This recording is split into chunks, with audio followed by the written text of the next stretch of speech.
Recording 43. You will hear a telephone conversation between the organizer of a short story competition and someone who wishes to take part in the competition. First, you have some time to look at questions 1 to 6.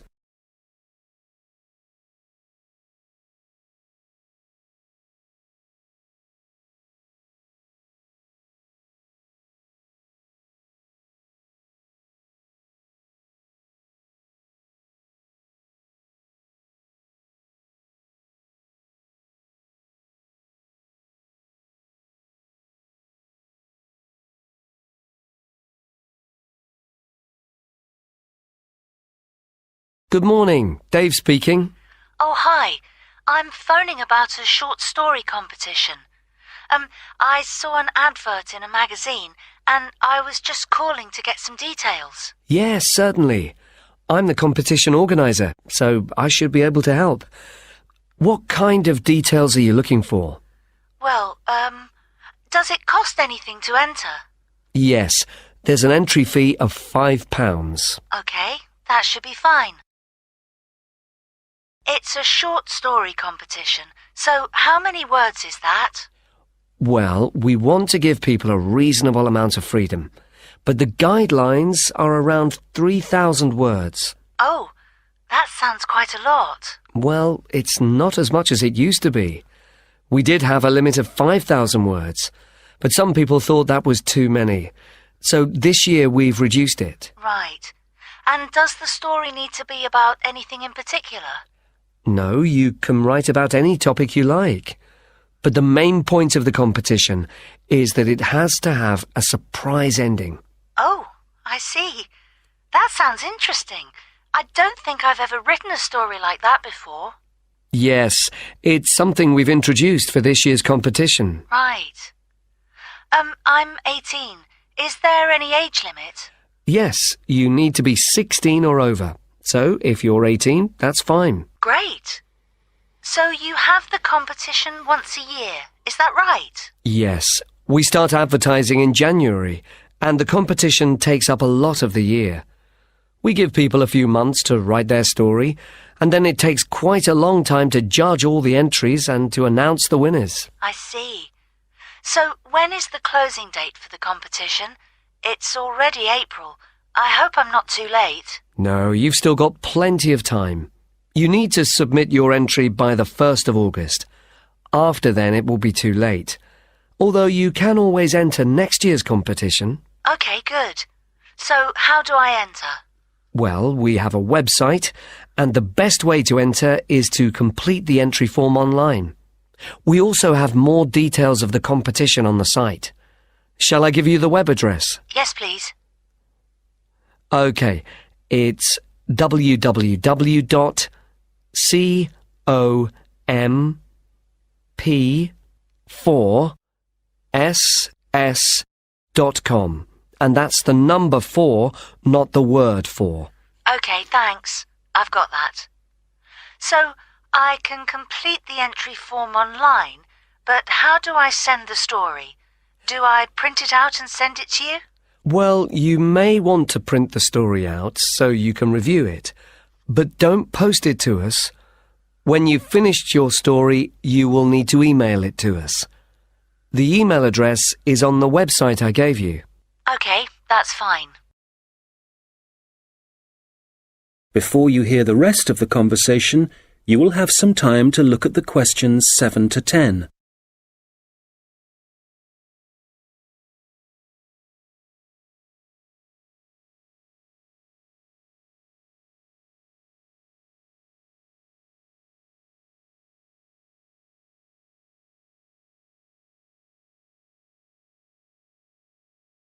Now listen and answer questions 7 to 10.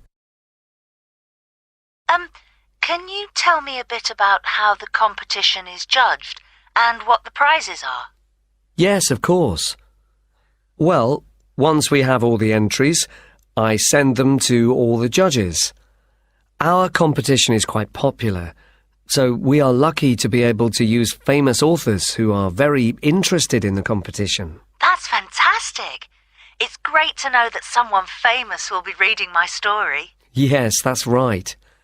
It takes them quite a while to read through the entries, but eventually they decide on the top 5 stories. I see. And what happens then? Well, they will be published online so everyone can read them. They will not be in any order at this point. They will just be the 5 stories that the judges think are the best. And do all the top 5 stories get prizes? No, it's just the top story and the runner-up. So how is the top story decided? Well, once the top 5 stories are available, it will be the public who will vote for their favourite story. Right, I see. So I need to get all my friends to vote for me then? Yes, that's a good idea. And what is the prize? Well, the runner-up gets a prize of £300, but the winner gets a trip to Spain to attend a workshop for writers. Wow, that's brilliant! I'd better get writing straight away. Yes. Good luck. Thanks. That is the end of section 1. You now have half a minute to check your answers.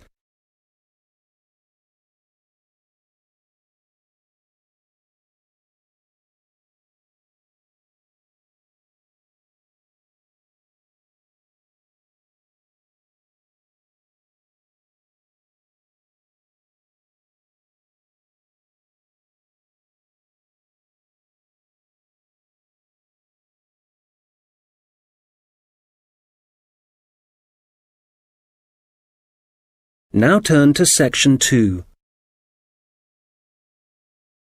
Recording 44. You will hear a guide talking about a sea life centre. First, you have some time to look at questions 11 to 17.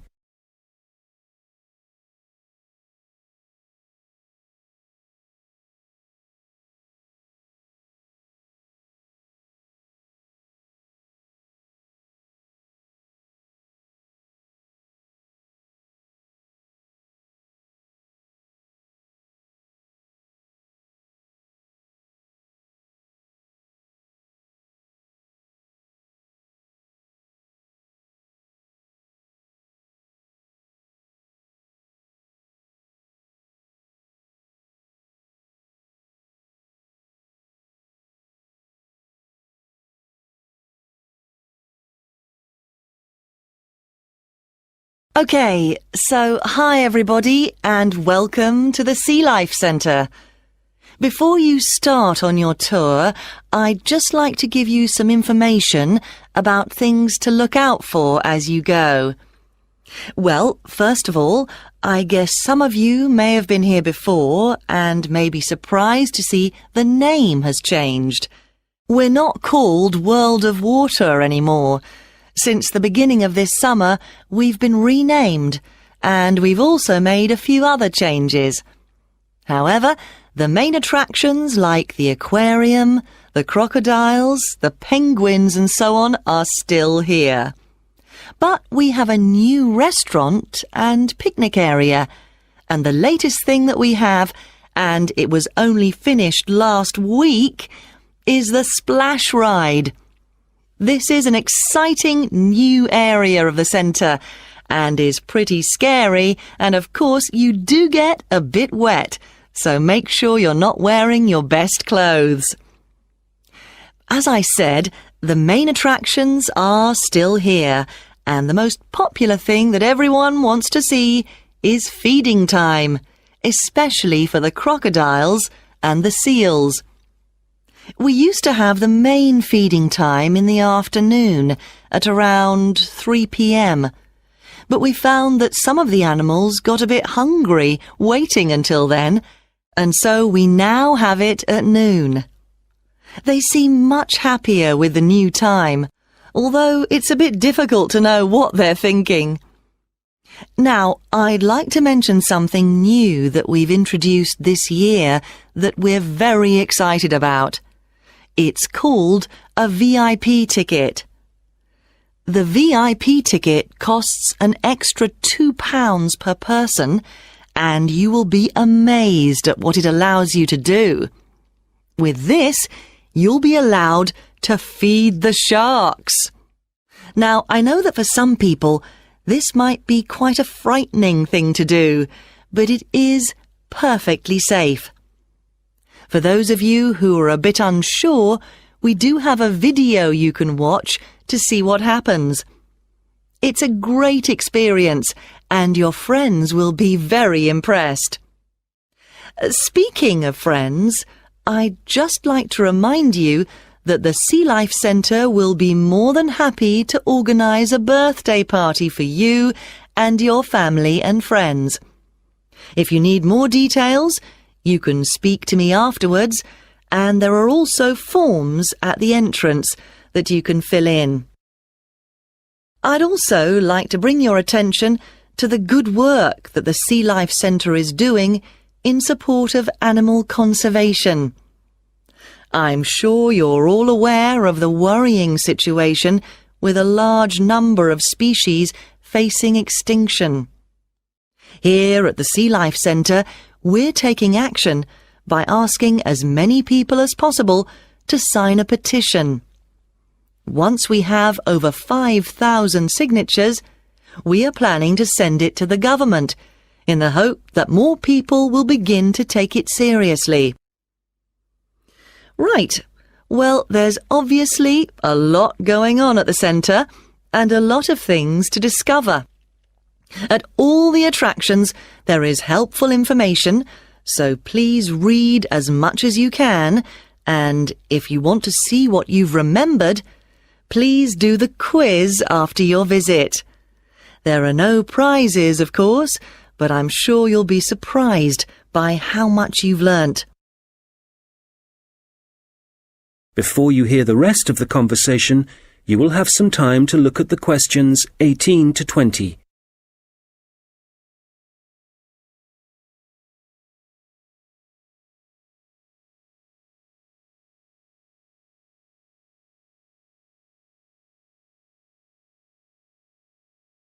Now listen and answer questions 18 to 20. So, before I leave you all to start your tour, I've just got a few tips. There are a large number of attractions, and you may not have time to see them all. Of course, there are the old favourites like the aquarium and the crocodile cave, but if you don't have time to see everything, make sure you visit Turtle Town, which is beyond the aquarium and the seal centre. This is very special and has a large number of endangered species, and as it's at the far corner of the Sea Life Centre, it often gets overlooked. I also have to apologise for the penguin park. This has needed some urgent work to be done, and so will not be open for the next week. We're very sorry about this, but I'm sure you'll find the Seal Centre, which is directly opposite it, will keep you entertained just as much, if not more. We're also very busy today, as you may have noticed on your way in. Everyone starts here at the aquarium, but as it's so big, there's no waiting to get in. But today, we're expecting a lot of people to want to see the crocodile cave, as a couple of eggs have hatched out. So expect delays there and, if you like, move on to the Seal Centre first and then go back when things are quieter towards the end of the day. So, I'll leave you now, but if you have any questions, I won't be far away, and have a great time at the Sea Life Centre. That is the end of section 2. You now have half a minute to check your answers.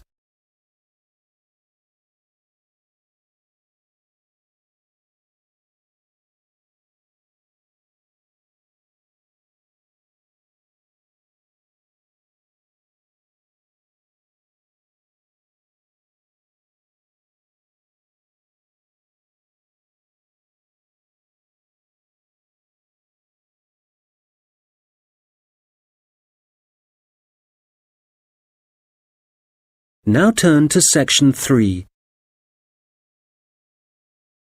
Recording 45. You will hear two students talking about their university studies. First, you have some time to look at questions 21 to 26.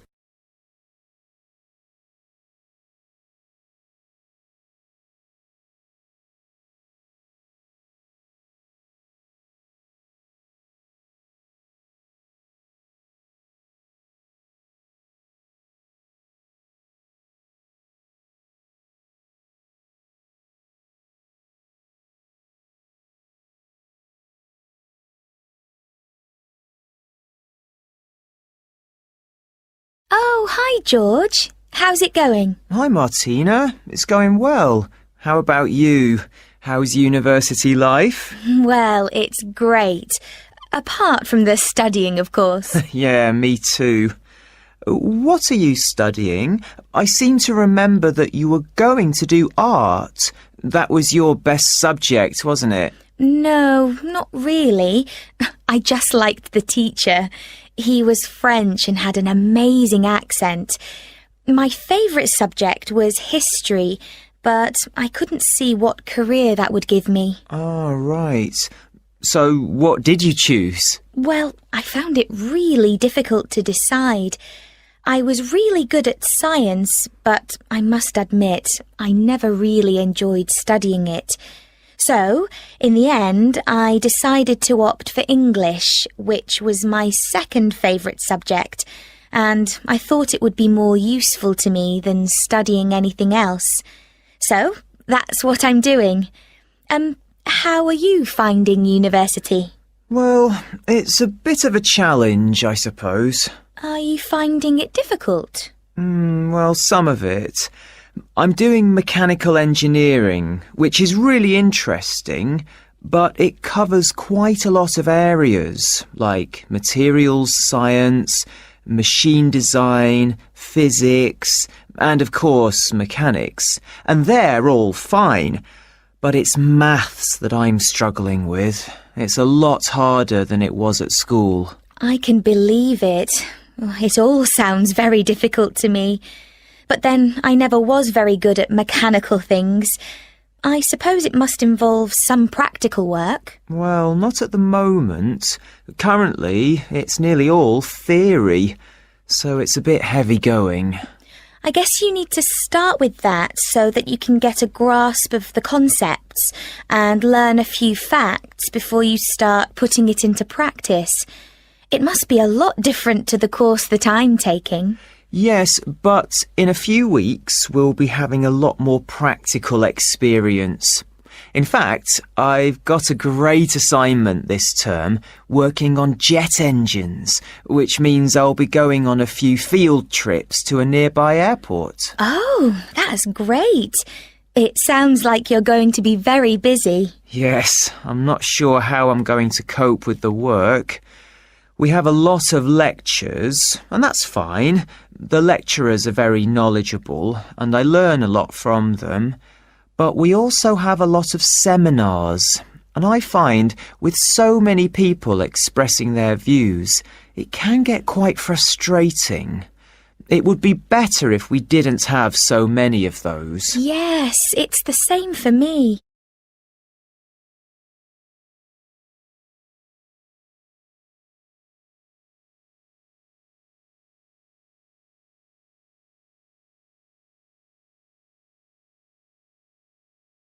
Now listen and answer questions 27 to 30. How are the students at your place? Well, I haven't really met anyone yet. They all seem a bit quiet. Perhaps they're working hard. They don't appear to be very studious here, but they are very friendly. I must say, I've been doing a lot of sitting around and chatting over the last week or so. Well, that's good. The only person I've spoken to, really, is my tutor. He's very approachable and seems to understand how difficult it can be starting university. It's good to have someone you can talk to, and he may help you meet other students. Actually, that doesn't bother me. I'm bound to get to know some people sooner or later. It's more a question of finding out what I need to do, where to go, and so on. I hope he can help me with that. Oh, I would have thought so. Well, we certainly have a lot of work ahead of us. It seems like a long time, doesn't it? Studying for 3 years. Yes, it does. But I'm sure it'll go quickly. You know, I'm really dreading the first assessment. Yes. For the course I'm doing, we have to hand our first one in at the end of next month. Really? So, have you got the topic yet? No, but we'll get it soon. I'm not sure how much we have to write yet. Not too much, I hope. I know what you mean. And it's hard to study, especially where I am now. Oh, where are you living? I'm living in a hall of residence. I thought that would be a good idea, as there'd be a lot of people around, but I'm finding it a bit noisy. I can see that I'm going to have problems when I really need to get down to some work. So, I guess you need to be somewhere on your own then? Yes. Well, I do like to have some people around me, so I'd prefer to live with a family somewhere, in a house not too far from the university. Well, good luck with that. Yes, thanks. And good luck to you as well. Oh, I have to dash now. I've another lecture in 10 minutes. Bye for now. Bye! That is the end of section 3. You now have half a minute to check your answers.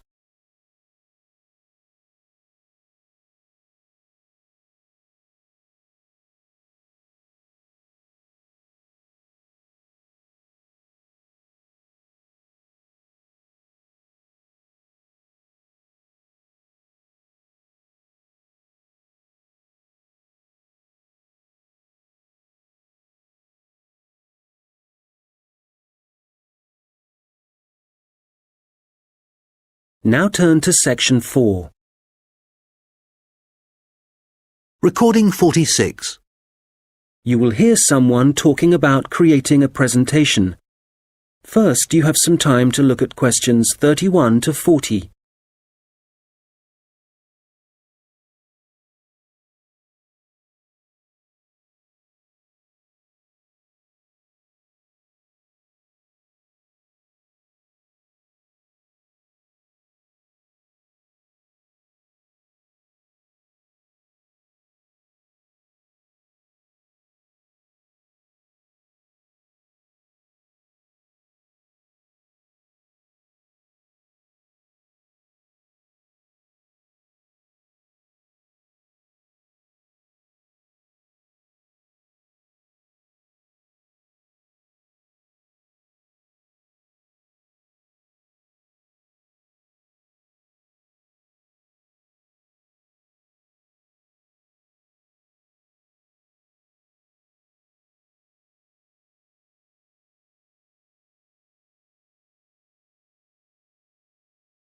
Now listen carefully and answer questions 31 to 40. Hello, everyone. You've all been given an assignment for your sociology course, which will involve giving a presentation to the rest of the group.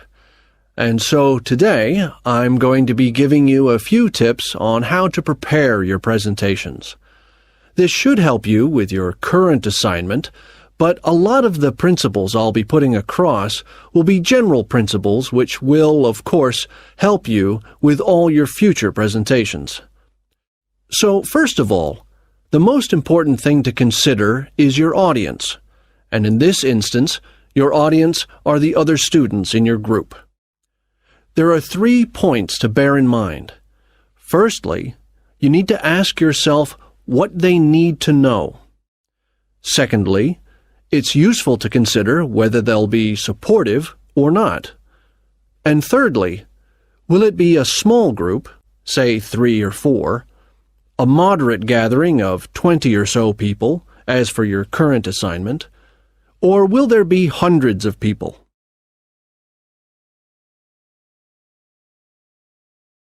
Having said all that, what I'm about to tell you will apply equally to any audience. So, How do you structure your presentation? Right at the beginning, you should tell them something that forces them to pay attention. This could be something surprising or even shocking, but it needs to be relevant.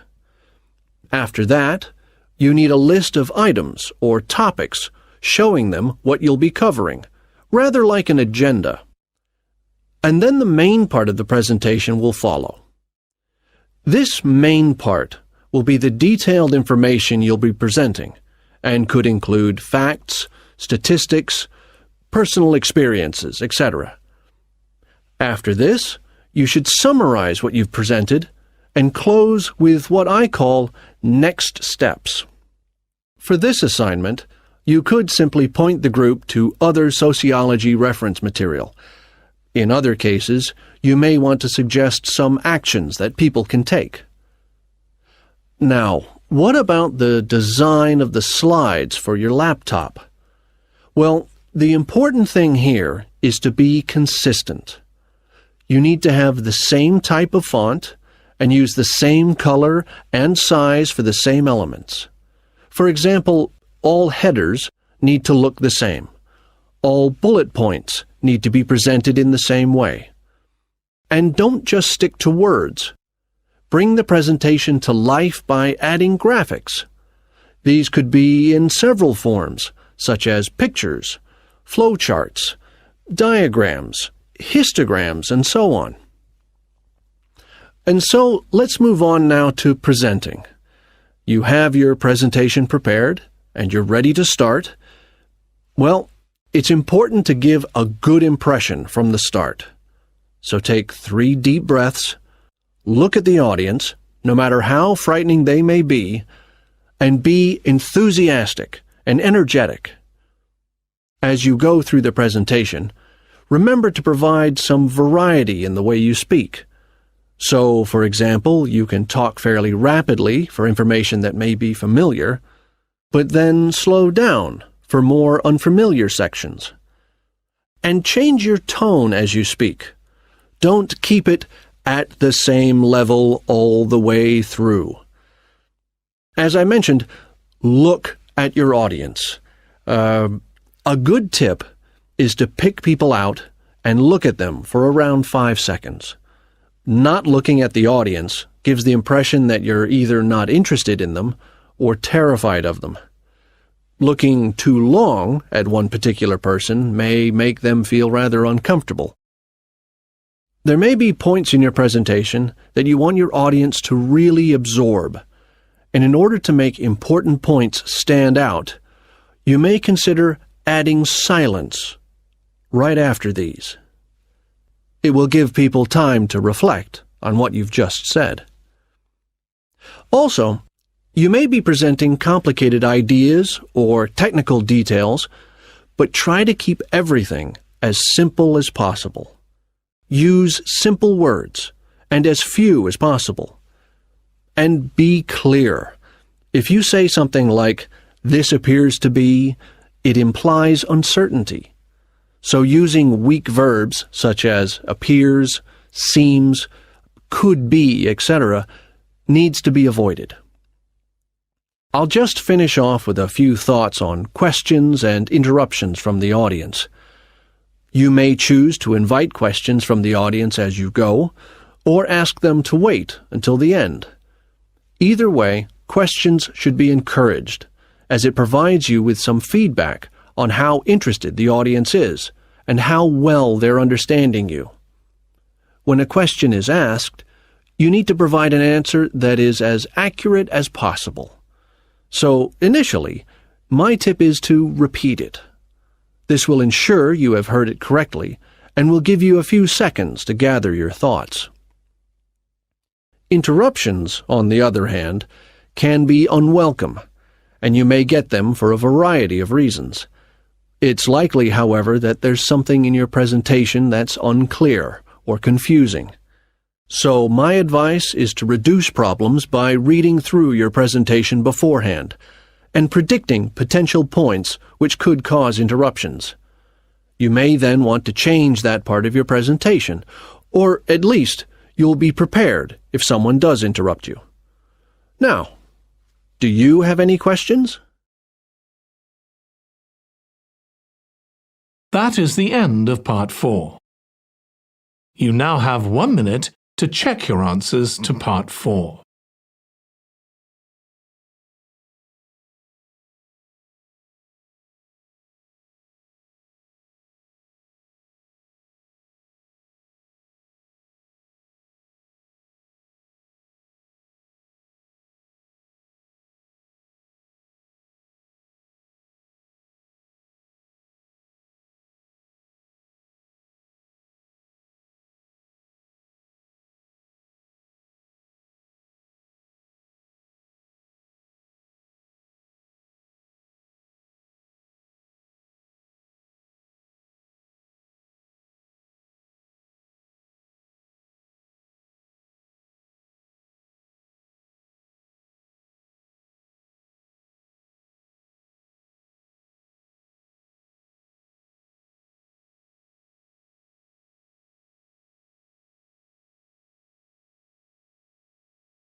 That is the end of the listening test. In the IELTS test, you would now have 10 minutes to transfer your answers to the answer sheet.